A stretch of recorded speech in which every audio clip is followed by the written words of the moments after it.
Hey mga brods, may balita nga po tayo dito po sa San Miguel Beermen. Alam din naman natin na import na nila ngayon si George King, pero alam nyo ba mga kabrods, may reports and rumors tayo na gustong palitan nila ito, and ito, ang ipapalit nila, ito pong si Malik Beasley. So mas malakas ito, elite NBA player mga kabrods, former NBA player, and sabi rin kasi sa reports and rumors na ito pong si George King, yung import ngayon ng SMB, may problema nga daw ito sa mga training camps and sa attitude mga kabrods. Kaya alam natin na ang SMB, hindi ito napapakali ng isang import lang. Alam din naman natin, tapos Governors Cup din ngayon. So kailangan din ng SMB ng isang elite NBA player rin or former ex-NBA player na kayang bumawi sa kampyonato ngayon ng San Miguel Beermen. Siyempre, ikaw ba naman, napakaaga ng Boracay mo last season sa Commissioner's Cup, tapos ang nagpatanggal lang naman sa'yo ay Reynosa and Elasto Painters. Kaya yung ego ng SMB ngayon ay iba na. Gustong-gusto talaga nilang makuha ngayon yung Governors Cup Championship.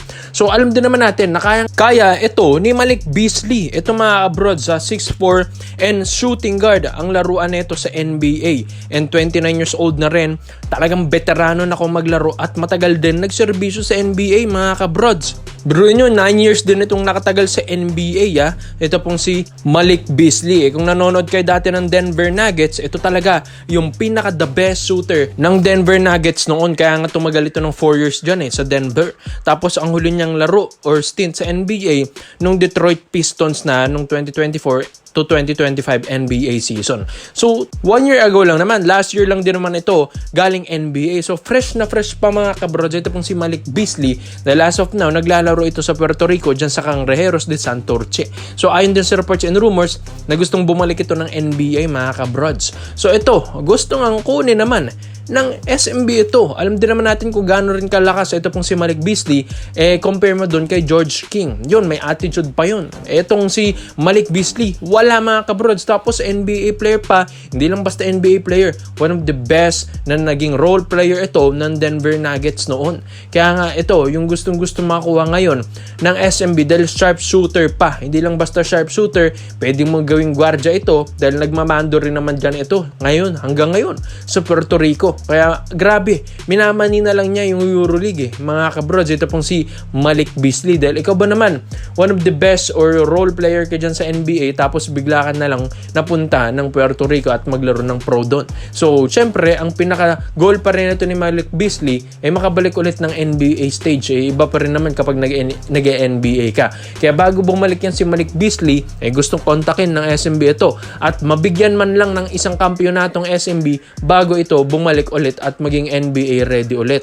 So maganda para kay Malik Beasley ito kung mapa-champion niyang SMB dahil mas mapapansin ulit ito dyan sa NBA scouts at makabalik ulit ito ng NBA stage. Kaya magandang plano ito para sa SMB. Doon naman sa mga plano ng SMB sa rotation ni Coach Leo Ostra, alam din naman natin, may mga changes na rin sa lineup, lalong-lalo na meron na silang Jerica Amisi, nawala si Chong Son and Chris Miller, pero nandyan din si Paulo Hernandez from Terra Firma Jeep.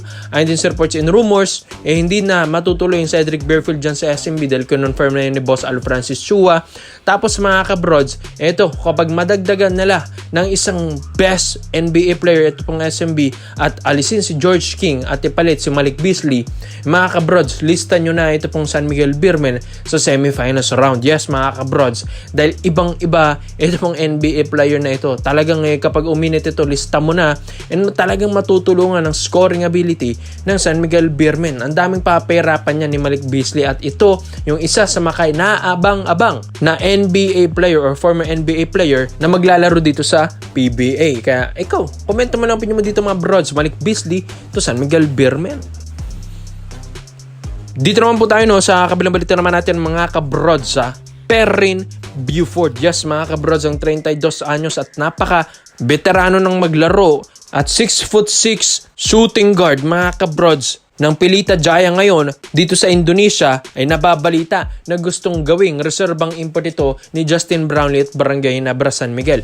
Alam din naman natin na na-report na natin ito ng SMB ay ito yung unang nakatingin dito kay Perrin Buford. Alam din naman natin kung gaano rin kasi kalakas ito pong 6'6" shooting guard na ito. Stroke pa lang nito mga kabrods, lista mo na eh. Ang napakaganda ng stroke nito, yung jumper nito, yung perimeter shot nito mga kabrods, at yung bitaw nito sa tres ay ibang-iba. And yun, dun din naman talaga ito nakilala dyan sa EuroLeague kung bakit ito yung talagang malakas na pwedeng ipalit kay Justin Brownlee. Ito, same height lang din naman sila ni Justin Brownlee, same din na scorer, pero pagdating lang sa chemistry, mas angat si Justin Brownlee. Pero pagdating naman sa edad, mas angat itong si Perrin Buford. 32 years old lang mga kabrods. Yung prime ni Justin Brownlee dati, ito na yung pinaka-prime ni Perrin Buford ngayon. Kaya gustong-gustong palitan na muna ng Hinebra ito pong si Justin Brownlee, and magkakaroon kasi tayo ng FIBA window. Kaya nga gusto rin ng Hinebra na makapagpahinga si Brownlee post-game ng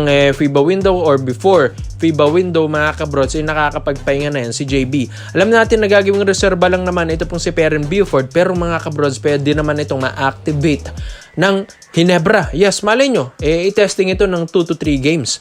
Pero pagdating ng 2 to 3 games, ang ganda ng pinakita nito ni Perrin Buford. Nagpapapanalo ang Hinebra nun. Kaya nga, pwede na lang ituloy-tuloy yung kontrata at pwede na lang eksperimentahan muna itong si Perrin Buford kung talagang effective ito para sa Barangay Hinebra San Miguel. Alam din naman natin kung gaano rin kalakas ito pong si Perrin Buford, and hindi rin naman basta-bastang pamalit ito ni Justin Brownlee dahil once na naging B-League scoring champion na rin ito dyan sa 2024 season ng Japan B-League sa Shimen Susano Magic.